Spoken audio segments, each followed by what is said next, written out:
ये गठबंधन यानी इंडिया अलायंस लाइफ सपोर्ट पर है और अंदरूनी कलह भी है।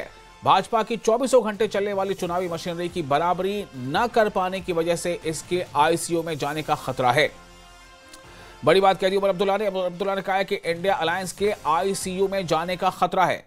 दिल्ली के एक निजी कार्यक्रम के दौरान उमर अब्दुल्ला ने विपक्षी गठबंधन की संगठनात्मक और रणनीतिक कमजोरियों के बारे में जानकारी दी। उन्होंने बताया, साथ ही उन्होंने कहा कि इंडिया इत्तेहाद यानी इंडिया अलायंस की जो मौजूदा हालत है उस पर खासकर हालिया बिहार चुनाव के बाद एक तरह से लाइफ सपोर्ट पर है इंडिया अलायंस।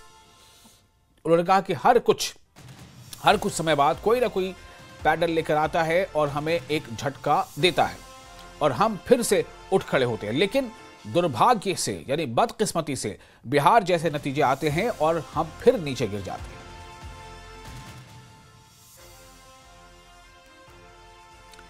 तो इस तरह की एक बड़ी खबर आपको दे रहे हैं। जम्मू कश्मीर के वजीर आला और नेशनल कॉन्फ्रेंस के लीडर उमर अब्दुल्ला ने इंडिया अलायंस को लेकर बड़ा बयान दिया है, चूंकि खुद उनकी पार्टी भी यानी कि जम्मू कश्मीर नेशनल कॉन्फ्रेंस भी इंडिया अलायंस का हिस्सा है। तो ऐसे में उमर अब्दुल्ला का ये कहना वो काफ़ी सवाल खड़े करता है। और अभी हमने कुछ देर पहले ही आपको बताया था कि जम्मू कश्मीर के कुछ लीडर्स जो जम्मू कश्मीर कांग्रेस यूनिट के लीडर हैं, उनकी तरफ से ये बातें सामने कई बार आ रही हैं जो एनसी के साथ इत्तेहाद को कांग्रेस के लिए या कांग्रेस के हक में फ़ायदेमंद नहीं बता रहे हैं। तो इसका मतलब कहीं ना कहीं कुछ और है। लेकिन क्या इसका असर सिर्फ और सिर्फ जम्मू कश्मीर की राजनीति पर नहीं बल्कि इसका असर जो पैन इंडिया जो पॉलिटिक्स है उस पर पड़ेगा।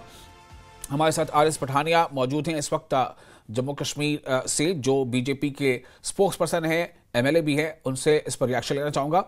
पठानिया साहब, उमर अब्दुल्ला कह रहे हैं कि इंडिया अलायंस जो है फिलहाल लाइफ सपोर्ट पर है, क्या कहेंगे आप? देखें, देर आए दुरुस्त आए। अब जो मैं थोड़ा सा मेरा पहले भी कहना था जी। जी जी आप बोलें।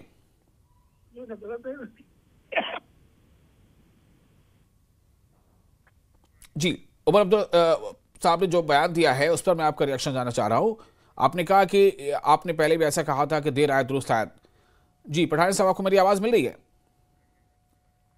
हम फिर कोशिश करेंगे उनसे बात करने की। ऐसा लगता है कि उनसे हमारा फ़ोन का राब्ता अभी टूट गया है, राब्ता ख़त्म हो गया। फिलहाल बहरहाल ये सबसे अहम है कि ये काफ़ी जो इंडिया अलायंस का एक पार्टनर होते हुए ये अगर उमर अब्दुल्ला एक पब्लिक फ्रंट पर ऐसी बात कह रहे हैं तो ये इंडिया अलायंस की सेहत पर एक वाकई काफ़ी बड़ा सवाल जो है वो खड़ा करता है। और आर.एस. पठानिया जम्मू कश्मीर बीजेपी के स्पोक्स पर्सन और जम्मू कश्मीर में एमएलए, वो हमारे साथ जुड़ चुके हैं। पठानिया साहब, मैं फिर से आपके पास आ रहा था, आपकी बात पूरी नहीं हो पाई, आप अपना रिएक्शन दे रहे थे। मैंने कहा कि उमर अब्दुल्ला ने कहा है कि इंडिया अलायंस जो है वो लाइफ सपोर्ट पर है। इसे कैसे देखा जाए? क्या ये जम्मू कश्मीर की सियासत तक महदूद है या फिर ये पैन इंडिया इसका असर पड़ेगा जो ये कह रहे हैं?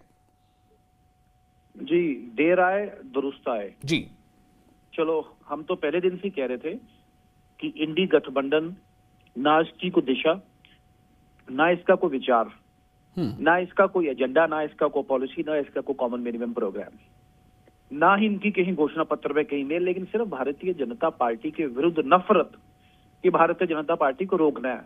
खैर, पूरे देश के जनमानस ने रिजेक्ट किया। उसके बाद अलग अलग स्टेट्स में, विशेषकर बिहार में भी आपने देखा मुंह के बल गिरा। और आज उमर अब्दुल्ला ने सच्चाई मानी है, इसका स्वागत करते हैं। मैं बार बार बोलूं, विकास की राजनीति, सबका विकास, सबका विकास और सबका प्रयास, सबका विश्वास, इस मंत्र के साथ भारतीय जनता पार्टी चल रही है। सबको साथ लेके अपोजिशन को भी अगर काम करना है, विकास की राजनीति करें, तरक्की का काम बात करें, इस देश को कहां देखना चाहते हैं, देश के सामाजिक, भौगोलिक, राजनीतिक एक परिप्रेक्ष्य पे उनका एक विजन क्या है, तो उसकी बात करें। ये कभी एसआईआर के नाम पे, कभी वोट चोरी के नाम पे, कभी एजेंसियों के मिसयूज के नाम पे, या और विषय बना के मगरमच्छी घड़ियाली आंसू बहाएंगे तो उससे कुछ बात बनेगी नहीं, क्योंकि देश के जनमानस ने इसे साबित किया है और करके दिखाया। जी, मेरी विनम्र सलाह सभी पॉलिटिकल पार्टीज और विशेषकर इंडी गठबंधन के नेताओं को कि उमर अब्दुल्ला साहब का जो स्टेटमेंट है अपने आप में स्टार्टलर है, आई ओपनर है, कम से कम सबक लें। आप क्या देख रहे हैं, मतलब ये ठीक है आपकी सलाह है, ये तो अच्छी बात है कि आप सलाह दे रहे हैं अपोजिशन पार्टी या इत्तेहाद को, लेकिन मैं कह रहा हूं कि ये बीजेपी के लिए क्या है, मतलब कितना सुखद है। और दूसरी बात ये कि आपको क्या लग रहा है कि ये अलायंस आगे कब तक, ये कहीं ऐसा तो नहीं कि डामाडोल होते होते आगे जाके फिर वो कहीं चकरा जाएगा, गिर जाएगा? डामाडोल हो गया, फेल हो गया, क्रैश हो गया, ये अलायंस चिथड़े चिथड़े हो गया, खासकर वर्ष 2024 के लोकसभा चुनाव में भी। और ये उमर अब्दुल्ला साहब ने जो किया ये अपने आप में एक्सेप्टेंस ऑफ डिफीट ही है ना, और क्या है। तो मैं 2024 के लोकसभा चुनाव में तो हालात काफी दीगर थे, आपका आंकड़ा 400 पार का था, वो नहीं हो पाया था। उसमें तो अलायंस ने काफी अच्छा कुछ किया था देखा जाए तो, अगर आपने जो है समर्थन न लिया होता सरकार नहीं गिरती, लेकिन उसके बाद ये हालात खराब हो रही है। तीसरी बार इतनी बड़ी एंटी इनकम्बेंसी के बावजूद भी, सब पॉलिटिकल पार्टीज के एक मंच पे आने के बावजूद भी भारतीय जनता पार्टी पूर्ण बहुमत से एनडीए अगर गठबंधन सरकार में आया है, तो मुझे लगता है there is a point to make. जहां चूक रही, जहां स्कोप रहा, उसे इंप्रूव करने की कोशिश की गई। बिहार में आपने देखा, हमने अपना वोट शेयर भी बढ़ाया है और ओवरऑल जो पार्टी के आधार में भी बहुत बड़ी वृद्धि देखने को मिली है।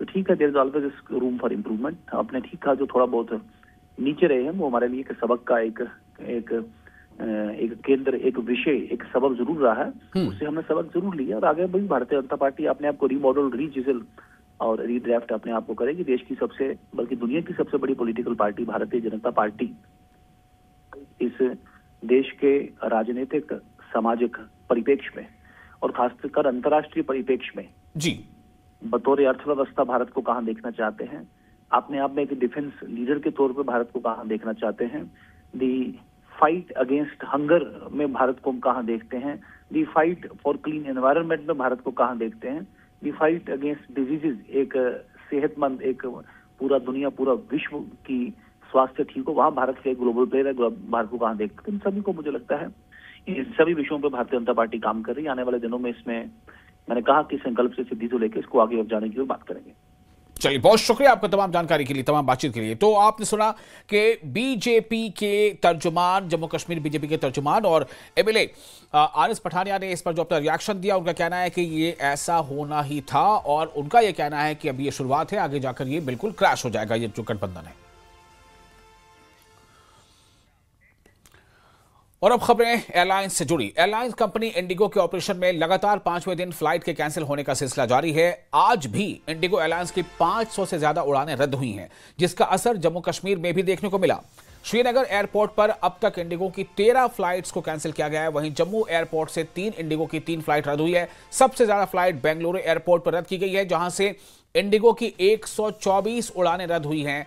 वहीं दिल्ली एयरपोर्ट से इंडिगो की 106 फ्लाइट्स कैंसिल हुई हैं, जबकि मुंबई एयरपोर्ट पर ही 117 उड़ानें रद्द हुई हैं। या आप देखें, ये 3 जगहों से 100 से ज्यादा उड़ानें, बेंगलुरु में 124 से ज्यादा उड़ानें और दिल्ली में 106 और मुंबई से 117 उड़ानें रद्द हुई हैं। हैदराबाद एयरपोर्ट से 70 उड़ानें कैंसिल हुई हैं। वहीं चेन्नई एयरपोर्ट पर 48 इंडिगो की फ्लाइट कैंसिल हुई है। देश भर में फ्लाइट के इंतजार में एयरपोर्ट पर लोग परेशान दिखे। बताया जा रहा है कि 10 से 15 दिसंबर तक ही हालात सामान्य होंगे।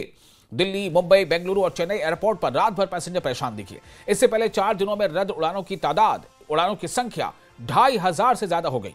इससे करीब 3 लाख मुसाफिर सीधे तौर पर मुतासिर हुए। श्रीनगर इंटरनेशनल एयरपोर्ट के बाहर है। जैसा से आपको मालूम है, गुज़श्ता चंद रोज से मुल्क भर में इंडिगो की जो फ्लाइटें हैं वो कैंसिल हो रही है और यही हाल श्रीनगर इंटरनेशनल एयरपोर्ट पे भी देखने को मिल रहा है।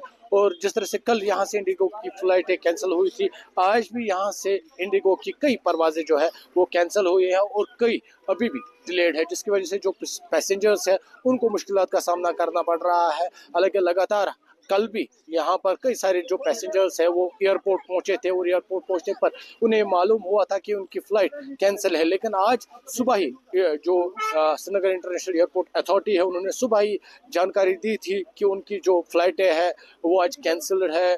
क्योंकि जिस तरह से आपको मालूम है, यहाँ से आज भी इंडिगो की जो परवाजें वो कैंसिल हुई है और तकरीबन आज दिन के लिए यहाँ से अभी तक 7 यहाँ से कैंसिल हुई और जो 7 फ्लाइटें वहाँ से आ रही थी इंडिगो की वो कैंसिल हुई है और 8 डिलेड है। तो कुल मिलाकर यहाँ पर अभी तकरीबन 14 जो इंडिगो की फ्लाइटें हैं वो कैंसिल हुई है और मुश्किलात जो है वो मुसाफिर को फेस करना पड़ता है। और कल भी हमने देखा था कि पैसेंजर्स यहाँ पहुँचते हैं क्योंकि कई सारे जो टूरिस्ट हैं वो इधर कश्मीर आ रहे हैं और अपना जो टूर है वो ख़त्म करने के बाद जब वो एयरपोर्ट पहुँचते हैं और उनकी जो फ़्लाइट है वो कैंसिल हो रही है। और यहाँ पर हम कोशिश करेंगे कुछ पैसेंजर से बात करने की, लेकिन उससे पहले आप ये मंज़र देखिए, एयरपोर्ट के बाहर का मंज़र है, क्या कुछ मंज़र है यहाँ पर आप देखिए, क्योंकि पैसेंजर्स यहाँ पर पहुँच रहे हैं और अंदर उन्हें ये जानकारी मिल रही है कि उनकी जो फ्लाइट है वो कैंसिल है। कुछ पैसेंजर, मुझे अपना नाम बताइए आप।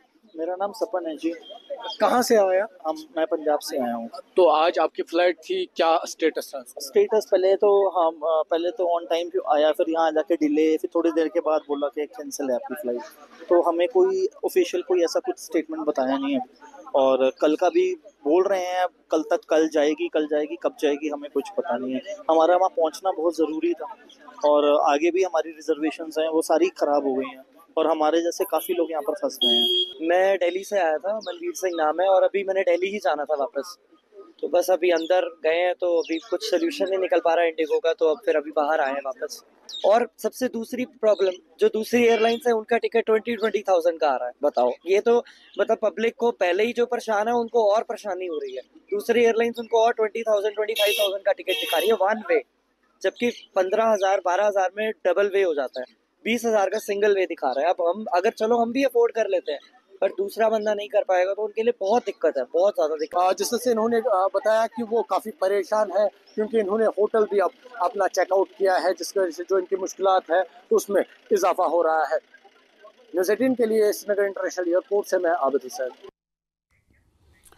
और फिलहाल एक छोटा सा ब्रेक लेते हैं। ब्रेक के बाद खबरों का सिलसिला जारी रहेगा। बने रहे न्यूज़ 18 के साथ। मैं हूं विशाल।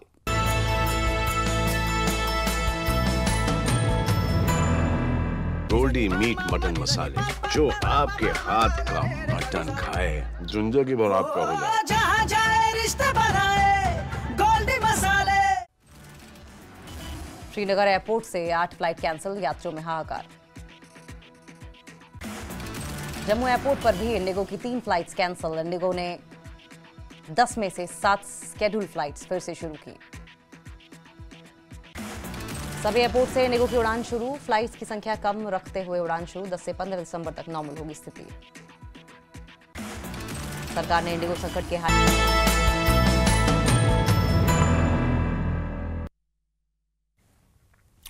ब्रेक के बाद एक बार फिर आपका इस्तकबाल है। नेशनल कॉन्फ्रेंस और कांग्रेस गठबंधन पर कांग्रेस के सीनियर लीडर गुलाम कादिर ने निशाना साधा है और इसे जमीनी सतह पर नाकाम करार दिया है। पुलवामा में न्यूज़ 18 से बात करते हुए उन्होंने कहा कि गुलाम कादिर ने कहा कि असेंबली इलेक्शन में एनसी के साथ गठबंधन के कांग्रेस को 25 सीटों का नुकसान हुआ। एलजी शासन के दौरान लोगों को बहुत राहत मिली, जो मौजूदा एनसी सरकार से बेहतर है। मौजूदा एनसी सरकार में बेरोजगारी बढ़ रही है। अगर हम कोalition नहीं करते थे उस टाइम, तकरीबन हम 20 से 25 सीटें कांग्रेस यहाँ से कहीं नहीं जाते थे, 20-25 सीटें। लेकिन जब हमने अब कोalition किया तो 40-42 सीटें हमने नेशनल कॉन्फ्रेंस को जितवा कर दिया। जो हमें अपना ही काम था, जो लोगों को अपना काम था, उसको भी बंद करके रखा है इस सरकार ने। मेरे ख्याल से जो गवर्नर, इससे पहले गवर्नर का राज था, तब हमारी काम हो रहा है थोड़ा बहुत, लेकिन जब से हुकूमत आई, आप देखिए जनाब, 500 टिप्परें ब्लैक लिस्ट में, ये हमने काम किया। जो कोalition हमने किया था, ये हमने किया, 500 टिप्पर ब्लैक लिस्ट में हैं। और जो बेचारे अपना रोज़गार कर, चाहे वो पत्थर निकालते थे, चाहे वो मिट्टी का काम करते थे, चाहे वो बाजरी का काम करते थे, रेत का काम करते थे, उन टिप्परों को बंद करके 5,000 टिप्परों को ब्लैक लिस्ट में, जिनका डॉक्यूमेंट्स नहीं बन रहा है, ये काम हमारे कोalition ने किया। अब हम हमारे नाम नहीं दे सकते हैं क्योंकि हमारे से वो कोई मशवरा नहीं लेता है नेशनल कॉन्फ्रेंस। और जम्मू कश्मीर पर्यटन ने हैदराबाद में आयोजित इंडिया इंटरनेशनल टूरिज्म मार्ट में इको टूरिज्म हॉटस्पॉट पुरस्कार जीता है। इस पर्यटन उत्सव का इफ्तिताह 4 दिसंबर को हुआ था और इस पे मलेशिया, नेपाल, बोत्सवाना समेत कई देशों के प्रतिनिधि मंडलों ने यानी वफद ने, और उसके साथ देश के कई राज्यों और मरकज यानी केंद्र शासित प्रदेशों ने भी हिस्सा लिया था। जम्मू कश्मीर पर्यटन को यह पुरस्कार स्थायी पर्यटन के लिए अपनाए गए इको टूरिज्म कदमों के लिए दिया गया है। टूरिज्म फेस्ट के दौरान डेलीगेशन ने हैदराबाद और देश के दूसरे हिस्सों के टूर ऑपरेटर्स के साथ बैठकें भी की।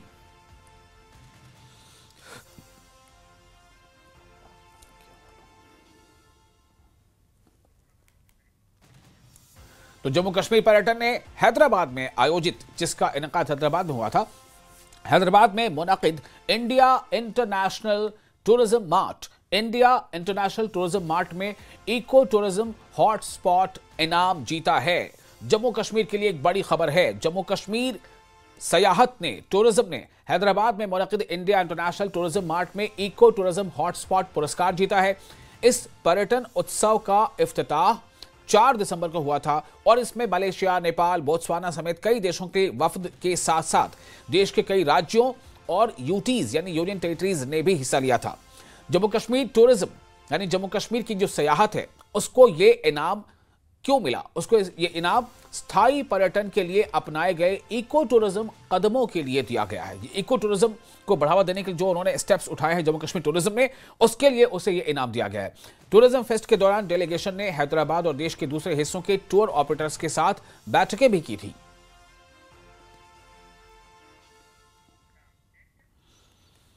और खबर में आगे बढ़ते हैं। जम्मू एयरपोर्ट से आज भी इंडिगो की 2 फ्लाइट रद्द कर दी गई है, जिससे मुसाफिरों को परेशानियों का सामना करना पड़ रहा है।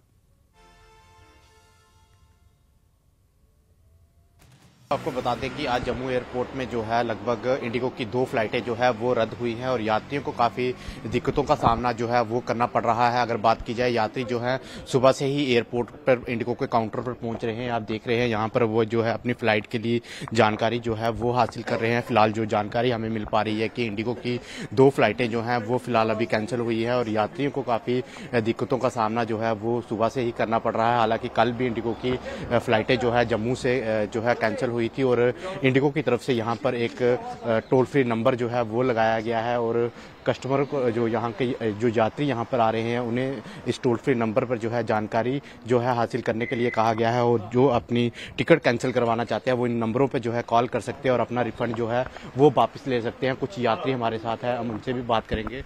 सर, आपने इंडिगो की फ्लाइट से जाना? हाँ जी। कहाँ जाना था? श्रीनगर। तो फ्लाइट कैंसिल है? कैंसिल है। तो क्या कहा जा रहा है? तो एक्सचेंज करने जा रहा हूँ। फ्लाइट एक्सचेंज करने जा रहे हैं। ठीक है जी। आपने सुना कि ये यात्री थे, इनका ये कहना था कि इनको इंडिगो की फ्लाइट से जो है श्रीनगर जाना था, पर इंडिगो की फ्लाइट जो है वो कैंसिल हो चुकी है। अब ये अपनी फ्लाइट जो है वो फिलहाल अब शिफ्ट करने के लिए वो जा रहे हैं। वहीं जम्मू कश्मीर के बाद बता दें कि जम्मू एयरपोर्ट से आज भी इंडिगो फ्लाइटें रद्द की गई हैं और यात्रियों को परेशानी का सामना करना पड़ा है। इसके अलावा एक और अहम खबर आपको बता दें कि जम्मू कश्मीर के मुख्य सचिव अटल डुल्लू अपने दौरे पर सांबा पहुंचे, जहां उन्होंने डीसी ऑफिस में एक आला सतही बैठक की। बैठक में कई प्रोजेक्ट्स और विकास कार्यों की प्रगति की समीक्षा की, वो काम कहां तक पहुंचे हैं।